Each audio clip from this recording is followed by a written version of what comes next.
Joe Harper's hands were stained with oil, his shirt clung to his back with sweat, and his lunch break had long passed unnoticed.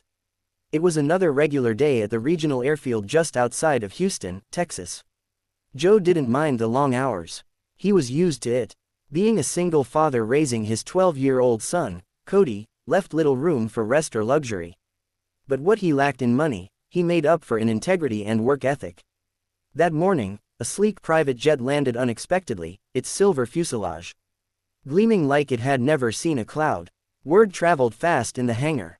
Michael Langford, a billionaire tech mogul, was flying through for an urgent investor meeting in LA. The jet had stopped for routine refueling and inspection. The mechanics gathered around to admire the aircraft, but most kept a respectful distance. Joe, however, couldn't help but frown. As he passed the jet's nose, he paused, cocking his head. Something was off, a faint whirring sound, like a loose gear rubbing where it shouldn't. The others didn't notice it, but Joe's ears had been trained over 2 decades. He grabbed a flashlight and crouched under the aircraft's belly. "Joe," his supervisor called out, "leave it.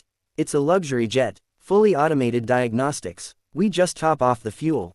But Joe was already digging in. It wasn't about money or whose name was on the tail of the jet. If something sounded wrong, it was wrong. What he found chilled him. A vibration sensor tied to the jet's auxiliary power unit was loose, one that directly controlled the aircraft's backup power and auto-navigation systems.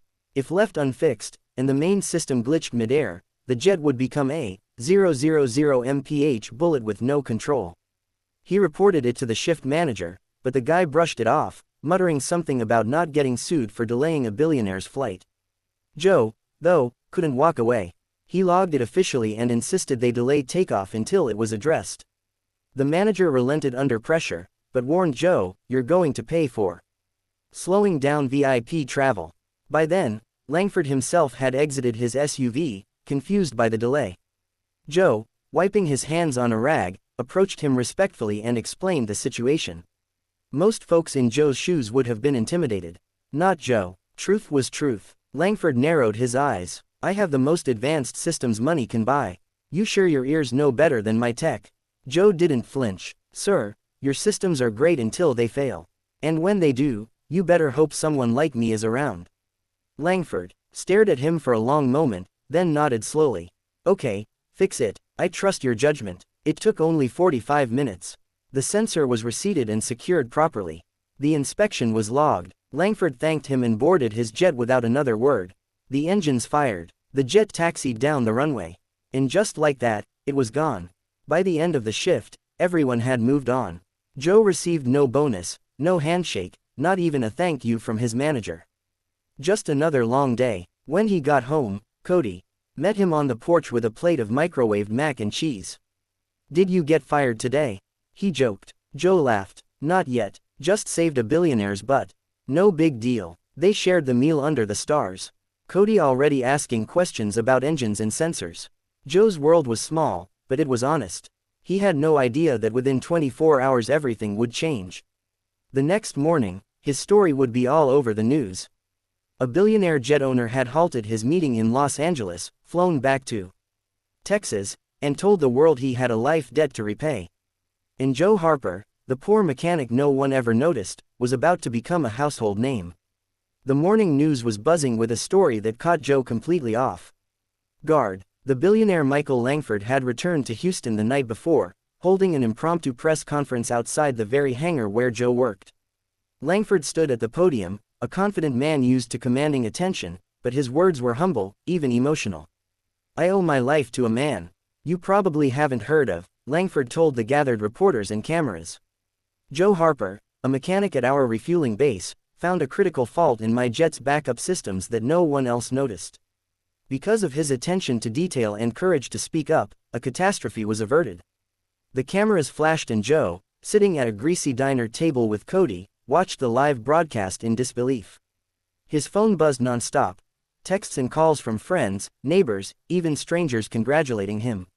The next day, Joe was summoned to the billionaire's office in downtown Houston. The building itself was a marvel of glass and steel, a far cry from the dusty hangar he called his workplace.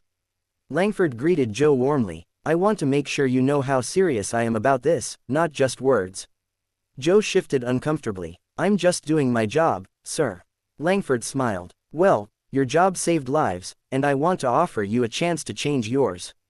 Joe listened as Langford laid out his proposal, a scholarship fund for Joe's son, Cody, to attend one of the best STEM schools in the country.